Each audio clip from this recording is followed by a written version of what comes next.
Hi, it's Dr. Fox, licensed psychologist in the state of Texas.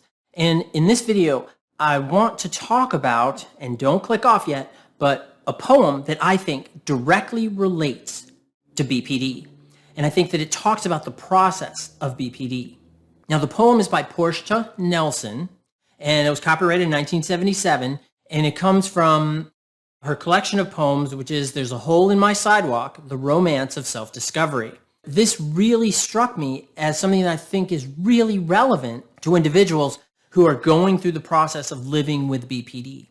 And I think you'll really find this helpful. So it's an autobiography in 5 short chapters.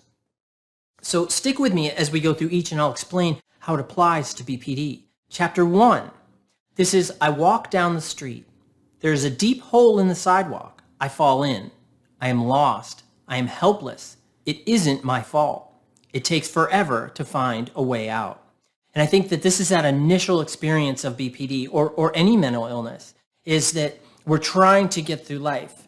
We see that there's going to be holes in our sidewalk. There's going to be deep holes that we're going to encounter. We fall in. When we fall into that, it could be a depressive episode, could be suicidal ideation, could be self-regret, it could be self-contempt, it could be rejection sensitivity, could be abandonment fears, could be emptiness. There's a lot of different things that it could be, and it leaves you with this sense of helplessness, just as Ms. Nelson mentioned in her chapter 1. But she recognized it isn't my fault. I didn't do it. I didn't create the hole, right? Sometimes it can create some contempt. Depends on how you interpret it isn't my fault. And then it takes forever to find a way out. Now that goes to those maladaptive patterns that we utilize to try to get us out of that hole. It could be drugs, alcohol, unhealthy others, whatever it may be. And those are the things that keep us in that hole in the sidewalk. So we're just stuck at this point. But when we go on to chapter 2, we see that I walk down the same street. There is a deep hole in the sidewalk. I still don't see it. I fall in again. I can't believe I am in the same place. It isn't my fault. It still takes a long time to get out. Now here, again, this is really BPD. This is really that maladaptive pattern that keeps you falling in to the same hole. And you still don't see it. You still have difficulty recognizing those patterns because they've been with you for so long. You're stuck in it. And when you fall in it, you're like, oh, I cannot believe I'm with the same person. I'm in the same experience. That I got fired again, that I've lost this friend again, that this same instance keeps happening over and over and over again. And it takes still a long time to get out. Now let's talk about chapter 3. This is, I walk down the same street. There is a deep hole in the sidewalk. I see it there. I still fall in. It's habit. It's my fault. I know where I am. I get out immediately. What we see here is, right, you're going down that same sidewalk, that same street. That deep hole is there. You see it. You still fall in. You're still engaging in those maladaptive patterns because it's habit. And that's what happens with BPD and personality disorders, these maladaptive patterns. We still engage in them because they become habit. They become easy. They become quick. It becomes this quick and rapid response.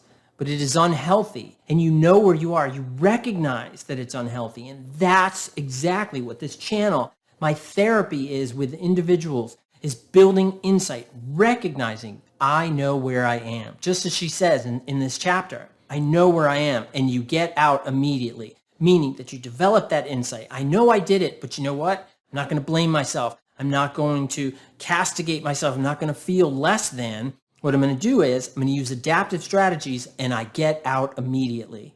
Now, chapter 4, I walk down the same street. There is a deep hole in the sidewalk. I walk around it. We're not even done. There's one more chapter. But in chapter 4, what we're doing is you're realizing what those maladaptive patterns are. You're realizing what that core content is that got you down the street, into the hole, stuck in the hole, made it a habit. Now you're doing things differently. You're walking down the same street. There's a hole in the sidewalk, but you're like, wait, instead of doing those old maladaptive patterns that are problematic and leave me stuck, I'm going to do it differently. I'm going to walk around it. I'm going to make a choice to do it differently. And that's the power of it. But there's one more chapter to go. And it simply says, I walk down a different street.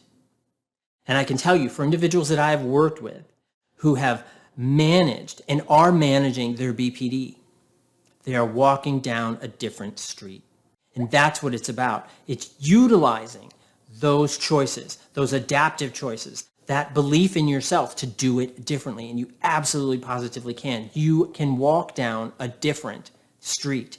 You don't have to keep going down the same patterns, those same maladaptive patterns. It's leaving you stuck, leaving you feeling alone, empty, fearing rejection, abandonment. You don't have to. And it's part of building that insight and building those adaptive strategies. And you can beat BPD. I hope you found this helpful. Please subscribe to the channel if you're not. Like, share, and subscribe. And I'll see you next time. Thanks. Bye-bye.